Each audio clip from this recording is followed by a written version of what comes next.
C'est un travail de fourmi, ingrat et méticuleux, dangereux aussi. Alors que les bombardements non loin sont incessants, chaque corps, qu'il soit russe ou ukrainien, est minutieusement inspecté. Dans la hâte et la violence des combats, ils ont souvent été ensevelis avec des armes, des explosifs. Certains même ont été parfois délibérément piégés. Rien pourtant qui puisse dérouter de sa mission ce jeune volontaire. Quand on déterre nos gars, je pense qu'on fait une bonne action. Leurs parents les attendent à la maison. Ils peuvent être enterrés correctement, selon la tradition, que ce soit le rite funéraire chrétien ou celle d'une autre croyance.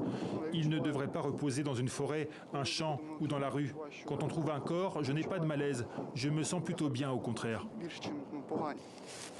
À l'origine, l'association ukrainienne Tulipe Noire, créée il y a plus de 20 ans, fouillait les sols à la recherche des soldats de la Seconde Guerre mondiale ou encore des victimes de l'Holodomor, cette famine orchestrée par Staline au début des années 30.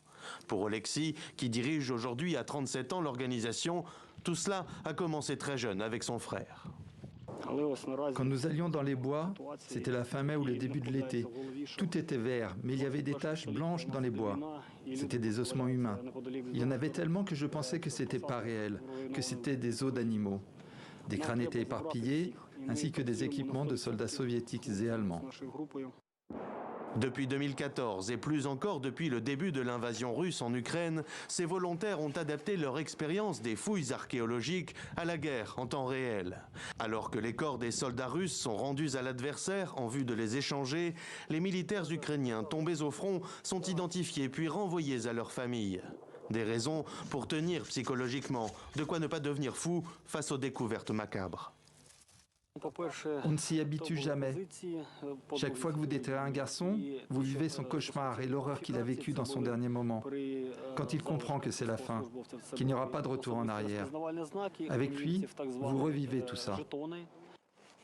Depuis le 24 février 2022, l'organisation Tulipe Noire a retrouvé environ 600 cadavres de soldats.